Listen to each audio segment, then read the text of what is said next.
Ako si Raymond, 18 anyos. At gaya ng ibang estudyante galing Maynila, bitbit ko ang mga mabibigat na bag at antok mula sa mga exam week. Sakto, sumakay ako ng bus pauwi sa probinsya. At dahil sa sobrang pagod, hindi ko na namalayan. Nakatulog ako ng mahimbing. Pagmulat ng mata ko, madilim na, walang tao, tahimik ang paligid.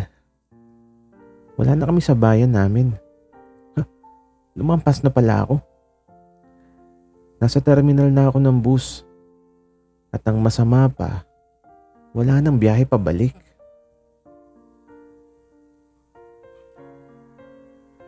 Uy, gising ka na rin. Napalingon ako. Doon ko siya unang nakita. Yung bus driver na sinakyan ko kanina. Si Kuya Kaloy. Gwapo siya. May matipuno at maamong muka at kahit pagod siya sa biyahe may charm pa rin. Tapos sabi niya, wala na kasing biyahe pabalik, bata. Anong gagawin mo? Hindi ka naman pwedeng maiwan dito mag-isa. Delikado. Tapos nginitian niya ako. Napakamot na lang ako ng ulo. At ito, nahihiya ako. At ito, hindi ko inaasahan ang sumunod na sinabi niya. Tara. Doon ka muna sa quarters ko matulog. May kama doon. Kesa malamigan ka dito sa upuan ng terminal.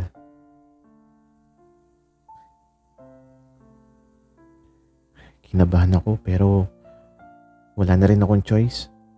Kaya sumama na ako sa kanya. Pagpasok ko sa maliit niyang kwarto, simple lang. May kama, maliit na electric fan, at maliit na lamesa. Diyan ka na sa kama. Ako na lang sa sahig. Sabi niya. Pero syempre nahiya ako.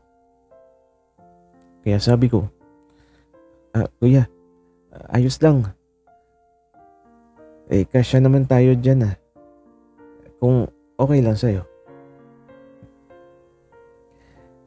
Napatawa siya.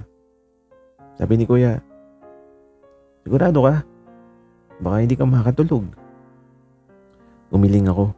Tapos sabi ko, mas okay na yun kaysa ikaw pa yung mahirapan. At ayun na nga. Magkatabi kami sa kama. Grabe yung kaba ko. Halos hindi ako makagalaw. Ramdam ko yung init ng braso niya na malapit sa akin. Tapos tahimik lang kaming dalawa. Hanggang sa mapansin kong nakatingin siya sa akin at nakangiti.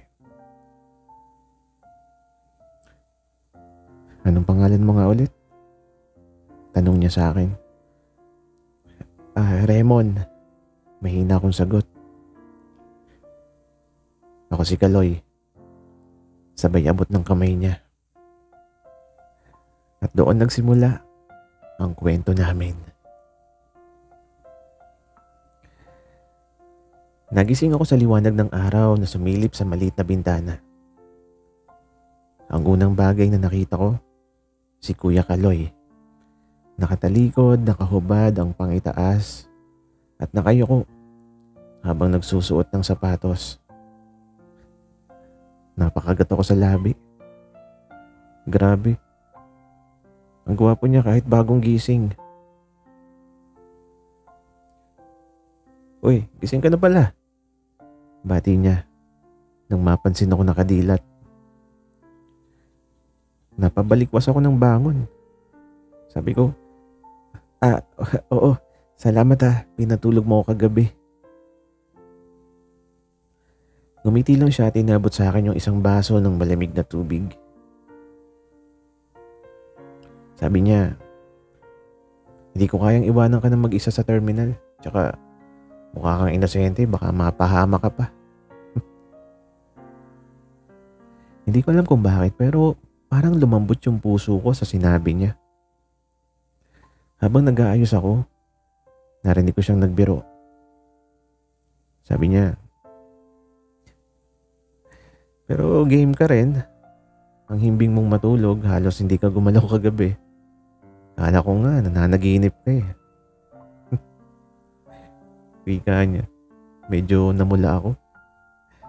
Tapos sabi ko, ha? Ano naman yung iniisip mo? Ang sagot niya sa akin, iniisip ko baka may iba kang iniisip. Sabay kindat. Nagtakip ako ng unan sa muka. Ano ba to? Bakit ang lakas ng kaba ng dibdib ko?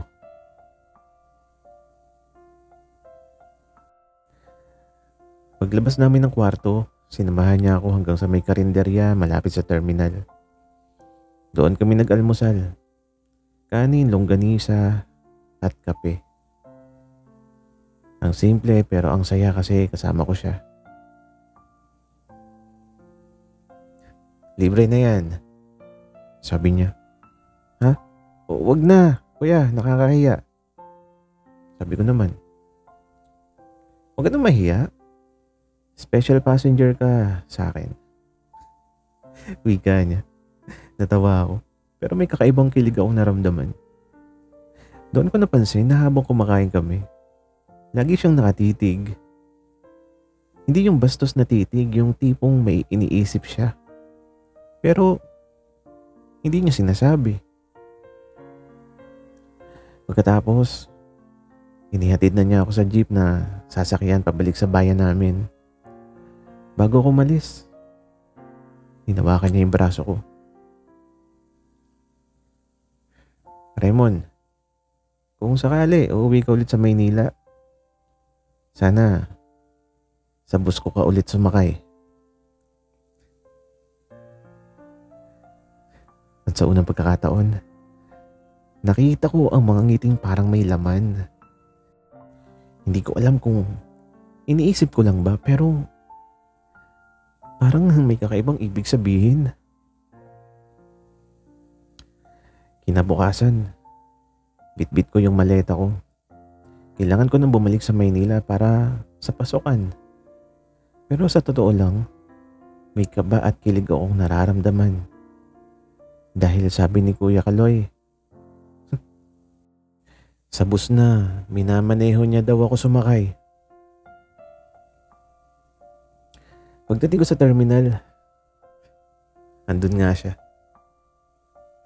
Nakasuot ng uniform, may hawak na ball cap, at nakangiti agad nung makita ako. Oh, special passenger, sakay ka na. Nahiya ako. Sabi ko, kuya naman, baka mapansin ng ibang tao. Eh di sabihin mo may discount card ka. Sabay tawa niya. Habang nasa biyahe, hindi ko mapigilang tumingin sa kanya. Gwapo talaga siya habang nagmamaneho. Nakapokus sa kalsada, pero paminsan-minsan, sinusulyapan ako sa rearview mirror. Nag-text sa akin si mama.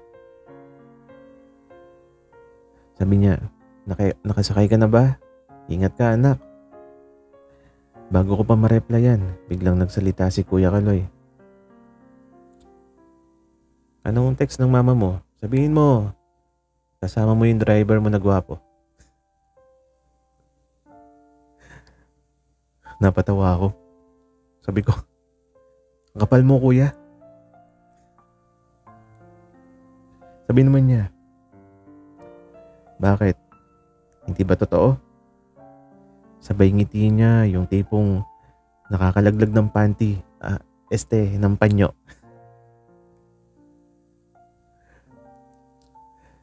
Pagsapit ng hapon, huminto kami sa isang bus stop para magpahinga. Bumili siya ng 2 bote ng soft drinks at iniabot sa akin.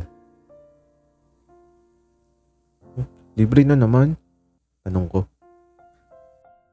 Huwag ka nang mahiya. Di ba nga, special passenger kita? Natahimik ako kasi sa simpleng mga galaw niya, parang may ibig sabihin. Pagbalik sa bus, konti na lang yung pasahero. Pinili ko yung likod para makatulog, pero laking gulat ko nang lumapit siya at umupo sa tabi ko. Kuya, baka hanapin ka. Break ko pa. Gusto kong kasama ka. Wika niya. At doon parang biglang lumambot yung tuhod ko. Ang lapit niya, ang bango, at ramdam ko yung init ng braso niyang dumidikit sa akin. Tahimik kami ng ilang minuto hanggang sa naramdaman kong idinantay niya yung kamay niya sa braso ko. Hindi ko siya tinanggal. At sa unang pagkakataon, nakatulog akong nakasandal sa balikat niya. Pagdilat ko ng mata ko, nasa balikat pa rin ako ni Kuya Kaloy, yung ulo ko. Ramdam ko yung init ng braso niya. At mas lalo akong kinabahan nung makita kong nakatingin siya sa akin. Ang himbing mong matulog, Raymond. Buti hindi ka naglalaway. Bulong niya. Ha? Wika ako. At ito mabilis kong iniangat yung ulo ko. Natawa siya ng malakas. Sabi niya, joke lang. Bakit mo kasi parang bata. Ay nako. Hindi ko alam kung gagawin ko. Pero sa totoo lang, kinilig ako. Pagsapit namin ng Maynila, siya mismo ang bumaba para ihatid ako sa gate ng university. Hinawakan niya yung strap ng bag ko at sabay bulong. Huwag kang makakalimot ha. Pag-uwi mo, dito ka lang sumakay. Nagkatinginan kami at sa ilang segundo, parang tumigil ang mundo. Naputol lang yun nung may dumaan na estudyante na kaklase ko. Ay, siya nga pala driver ko. Bigla akong palusot. Driver lang ba? Tanong niya. Na nakataas ang kilay. Na may pilyong ngiti. Lumipas ang ilang linggo. Pag-uwi ko ulit ng probinsya, sinadya kong hanapin yung bus. At ayun, saktong siya naman yung driver. Akala ko nakalimot ka na. Sabi niya habang inaabot ang ticket. Hindi no. Pero kuya, bakit walang bayad? Tanong ko nung ibalik niya sa akin yung pera. Libre ka na. Sabi ko sa iyo special passenger kita. Namula ako. Tapos, sabi ko, paano kung may ibang pasaherong magselos? Di sasabihin ko, hindi sila katulad mo. Kinilabutan ako at habang nakaupo ako sa bus, ramdam kong hindi lang basta biro yung mga sinabi niya. Kinagabihan habang nakahinto yung bus sa isang malayong terminal. Kami lang dalawang naiwan. Umupo siya sa tabi ko at binigyan ako ng tinapay. Kumain ka muna. Alam kong hindi ka pa nagdi-dinner. Habang ngumunguya ako, nakatitig siya. Hindi ako mapakali. Kuya, bakit ganyan ka tumingin? Tanong ko. Ngumiti siya, sabay-sabi. Baka kasi mahulog na ako sa'yo. Natigilan ako, hindi ko alam kung seryoso ba siya o isa na namang biro. Pero ramdam ko sa titig niya, may totoo sa mga salitang yun. Simula nung gabing yun, hindi na nawala sa isip ko yung salitang binitiwan ni Kuya Kaloy. Yung baka kasi mahulog na ako sa'yo. Hindi ko alam kung biro ba yun, pero sa bawat pagkakataong magkasama kami, mas lalo kong nararamdaman na may kakaiba sa amin. Sa biyahe pabalik, habang nakaupo ako sa bus, bigla niyang inilagay ang isang maliit na supot sa tabi ko. Ano to? Tanong ko. Baon mo. Tinapay at juice para pag nagutom ka, hindi ka mahilo. Kuya naman. Parang kang sinanay. Eh di sige, nanay mo na lang ako. Sabay kindat niya at muntik na akong mabilaukan sa kilig. Pagdating namin sa terminal, tinulungan pa niya akong buhatin yung bag ko. Kuya, kaya ko na to. Huwag ka na nga maarte. Ang bag na to, parang ikaw. Mabigat pero worth it. Wika niya kuya. Ha? Wika ako. Natawa na lang siya ng malakas. Tapos sabi niya, ang reaction mo priceless, Raymond. Naglakad kami palabas ng terminal at parang natural lang na siya yung laging nasa tabi ko.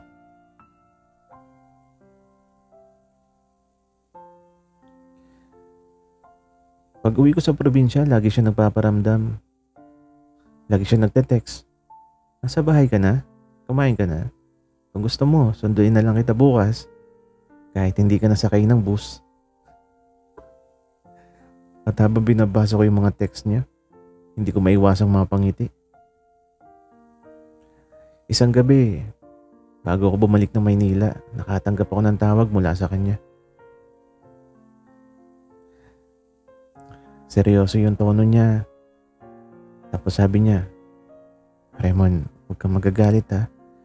Pero gusto ko lang sabihin sa'yo, miss na kita. Ang tahimik ng biyahe kapag wala ka.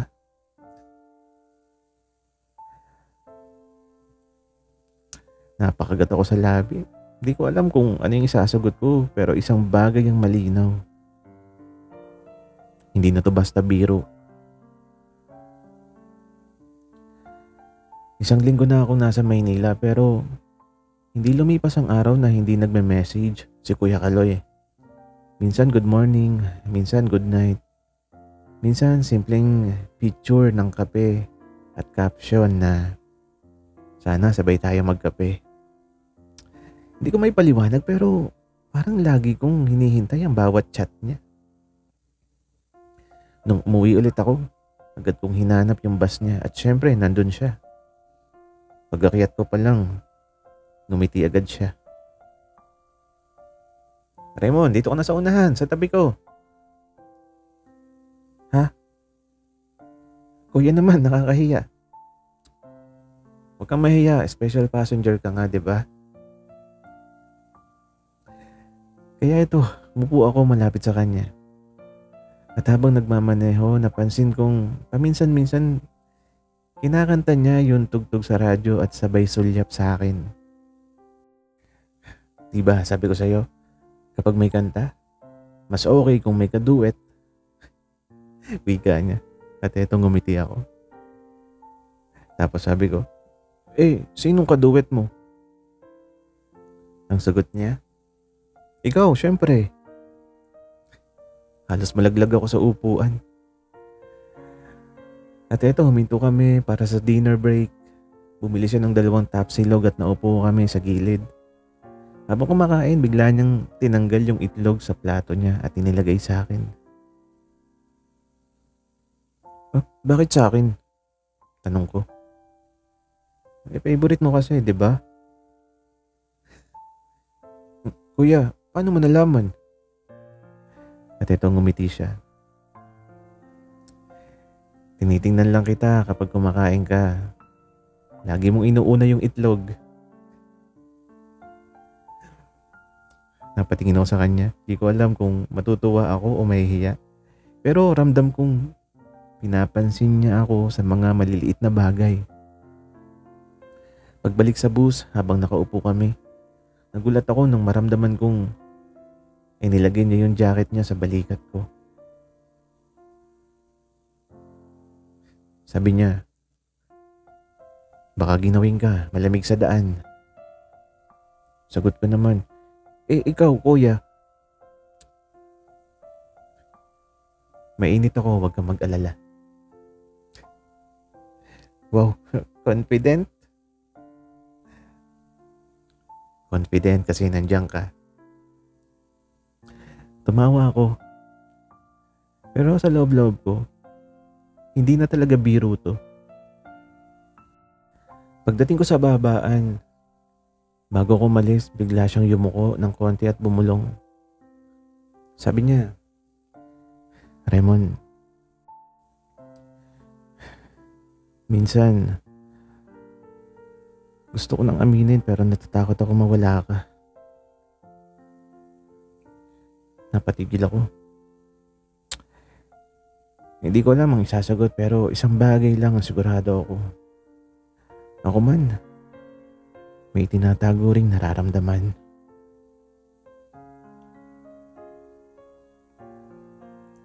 Minsan hindi ko talaga mapigilan yung sarili ko. Habang nasa biyahe kami, hindi ko na malayan nakatitig na pala ako kay Kuya Kaloy.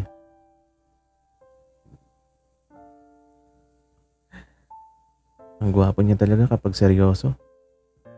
Lalo na pag hawak niya yung manibela. Tapos bigla siya nagsalita. Raymond, kanina ka pa nakatitig. Nahuhulog ka na ba sa akin? Hindi oh. Mabilis kong depensa. Sabay tingin sa bintana. Sure ka? Kasi kung hindi, baka ako na lang yung mahulog sa'yo. Halos malunod ako sa kilig. Pagdating sa stopover, bumili siya ng halo-halo. Dalawa lang yung kutsara. Kuya, bakit isa lang yung binili mo? Kasi ayokong naghihiwalay. Gusto kong share tayo. Habang kumakain kami, may mga ibang pasahero na napapatingin. Siguro nagtataka kung bakit ganun kami ka-close. Ako naman kinakabahan. Pero deep inside, sobrang saya ko. Pagbalik sa bus, halos wala ng tao. Doon siya umupo sa tabi ko. Habang nagkukwentuhan kami, bigla niyang tinanggal yung sombrero niya at inilagay sa ulo ko. Bagay sa'yo? Sabi niya. Napangiti ako at hinawakan ko pa sandali ang kamay niya. Bigla kaming nahuli ng konduktor. Uy, Kaloy, ano yan? PDA? Sabay tawa. Nagulat ako at agad kong tinanggal yung kamay ko. Pero si Kuya Kaloy, imbes na mahiya, gumiti lang at ang sagot niya, bakit? Bawal bang maging sweet sa special passenger ko? Namula ako ng todo habang yung konduktor naman, tawa lang ng tawa. Pagka-uwi, bago ko bumaba, hinawakan ulit niya yung braso ko. Sabi niya, Raymond, minsan gusto ko nang sabihin lahat pero natatakot ako sa isasagot mo. At eto, ngumiti ako. At kahit kabado, sabi ko, Kuya, baka masurpresa ka kung anong isasagot ko. Nagkatitigan kami at sa titig na yun, naramdaman ko. Hindi na kami basta driver at pasahero lang.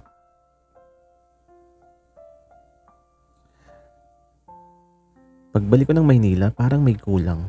Oo, may klase, may kaibigan, pero sa bawat biyahe ng jeep at tren, hinahanap ko yung bus. Hinahanap ko si Kuya Kaloy. Kaya nung dumating yung weekend, agad ako nagdesisyon na umuwi ulit ng probinsya. Kahit wala naman talagang okasyon. At syempre, doon na naman ako sumakay sa bus niya. Pag-akyat ko, ngumiti agad siya. Aba, special passenger, napaaga yata ang uwi mo.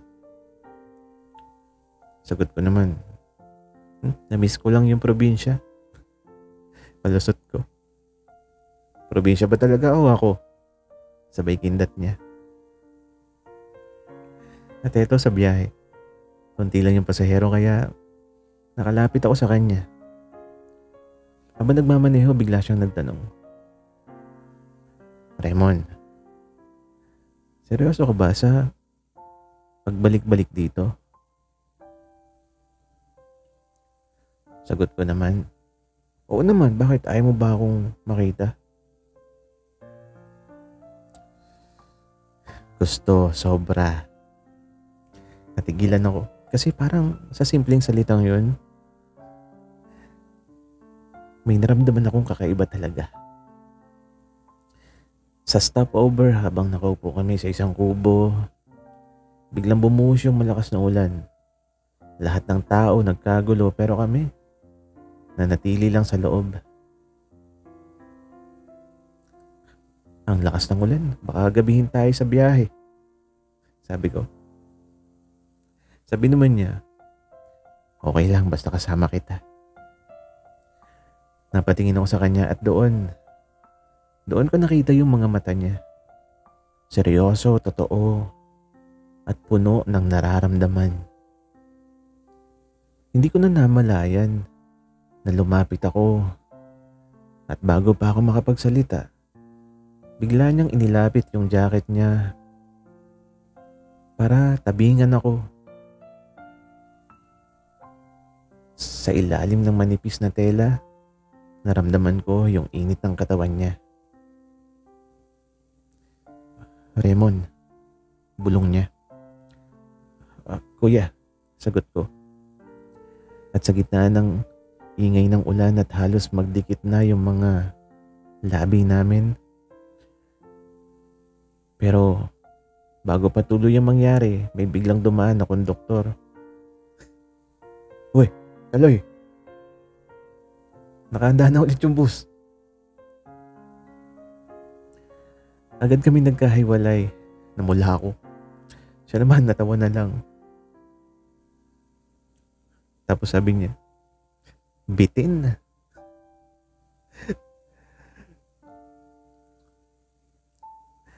Pagkatapos ng bitin moment sa ulan, hindi na nawala sa isip ko si Kuya Kaloy.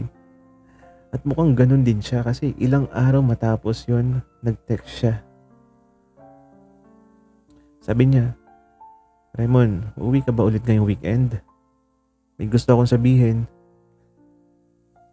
Kinabahan ako pero syempre, umuwi ako at gaya ng dati, doon ako sumakay sa bus niya.